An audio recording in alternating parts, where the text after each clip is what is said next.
ठाकुर जी बोले भक्ति में यही नहीं होना चाहिए। क्या? अविश्वास। अच्छा ठीक है, अविश्वास हुआ, लेकिन दूसरा इष्ट, दूसरा देव ज्यादा बलवान लगने लग जाए और उसकी बलवंतता पर रीच करके अपने इष्ट का परित्याग कर देना, ये तो ऐसा है जैसे विवाह के बाद पर पुरुष या पर स्त्री के प्रति दृष्टि रखना। हम आपसे निवेदन करना चाहते हैं भैया, माता पिता, गुरु और इष्ट देव ये कभी बदले नहीं जाते, ये एक ही रहते हैं जीवन में। अपने इष्ट के प्रति पूर्ण समर्पित भाव रखा कीजिए, उनका परिवर्तन कभी मत कीजिएगा। पता चला कि हमारा मित्र, देखो लक्ष्मण जी सोते हुए आ रहे हैं, ये लक्ष्मण जी हैं राम जी पता नहीं है सुला दो, नहीं नहीं सो, अरे जटा जूट संभालो भैया, बात तलवार वाले जय हो भैया, बेचारे सोते उठा दिए लक्ष्मण जी। अच्छा लक्ष्मण जी सो क्यों गए पता है आपको? 14 वर्ष सोए नहीं थे ना वन में, राम जी की रक्षा में ही रहे। वाह, हमें तो इतने प्यारे लग रहे हैं ये तीनों। देखो सीता जी डांट रही हैं राम जी को, लक्ष्मण कहां चले गए थे मधुर लीला बालकों की। सुनो सब लोग, हम क्या बता रहे थे? हां, अपने इष्ट का त्याग नहीं करना चाहिए। अगर आपके कुलदेव महादेव हैं तो महादेव की आराधना करो। अब इसमें एक चीज होगी, कई लोग कहते हैं हम महादेव की आराधना बचपन से करते आए, पर अब अचानक से हमको वृंदावन ठाकुर जी बहुत प्रिय लगने लग गए।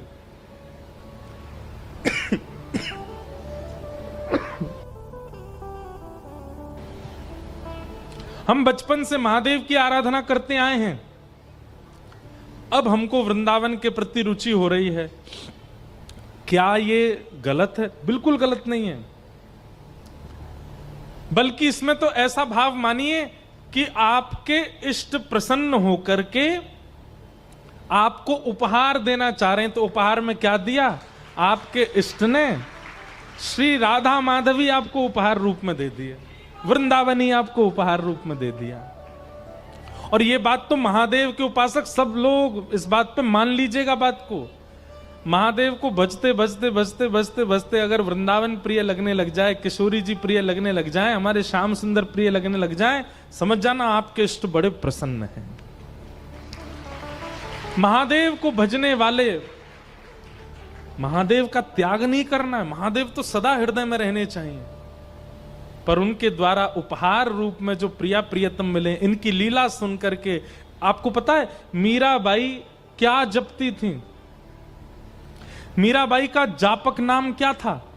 राम राम राम राम राम राम राम। मीराबाई भजती थी राम। और प्रकट में क्या है? मेरे तो गिरधर गोपाल दूसरो न कोई, जाके सिर मोर मुकुट मेरो पति सोई। अब इसमें एक बात बहुत ध्यान से सुनिएगा, आपके इष्ट देव तो महादेव हैं, पर राधा कृष्ण आपके देव नहीं हैं।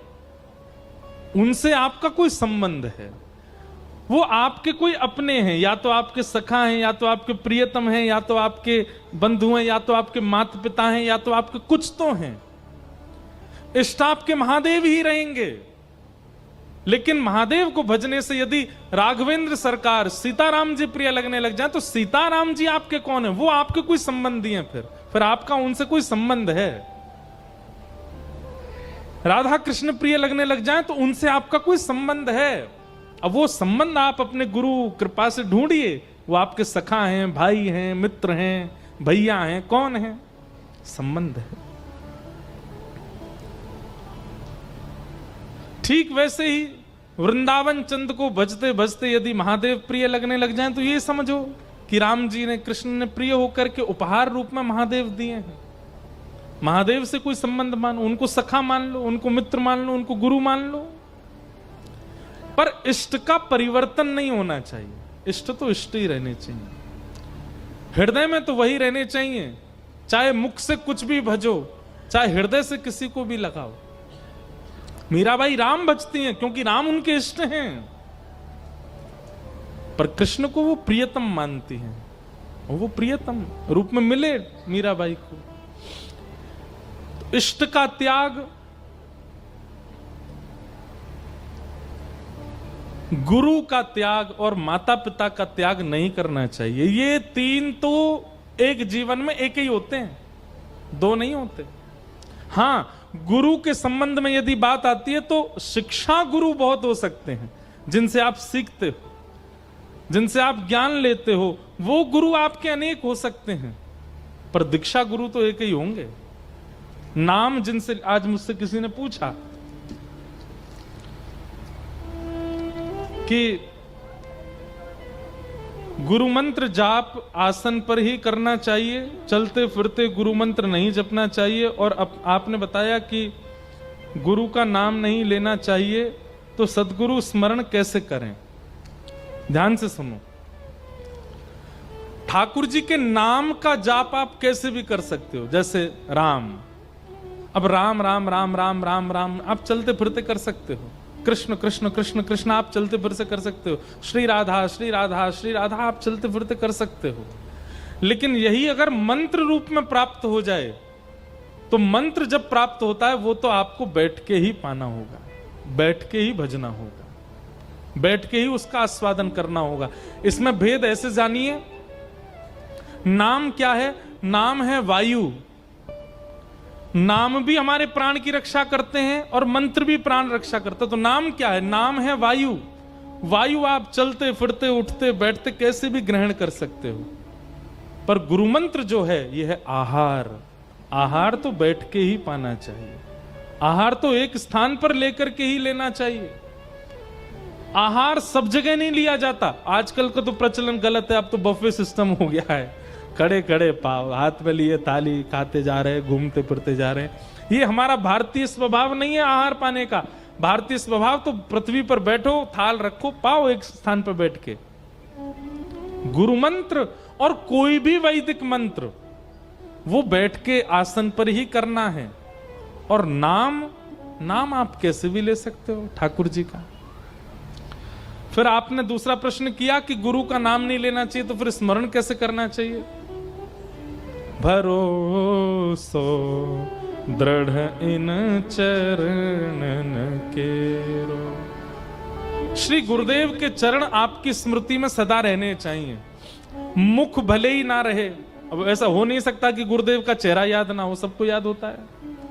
नेत्र बंद करिए और श्री गुरुदेव के चरणार बिंदों का स्मरण कर लीजिए। और दूसरी बात, अपने गुरु का एक गोपनीय नाम रख लीजिए चित्त में। जैसे आप अपने गुरुदेव को क्या बुलाते हैं? तो जैसे कई लोग स्वामी जी कहते हैं, कई लोग महाराज जी कहते हैं। इसमें थोड़ी और उपाधियां लगा दीजिए। परम पूजनीय प्रातः स्मरणीय वृंदावन वाले महाराज जी, परम पूजनीय प्रातः स्मरणीय मलुक पीठ वाले महाराज जी, रमन रेती वाले महाराज जी, केली कुंज वाले महाराज जी। इस प्रकार से उनके स्थान के नाम से उनका नाम आप स्मरण में ले सकते हो।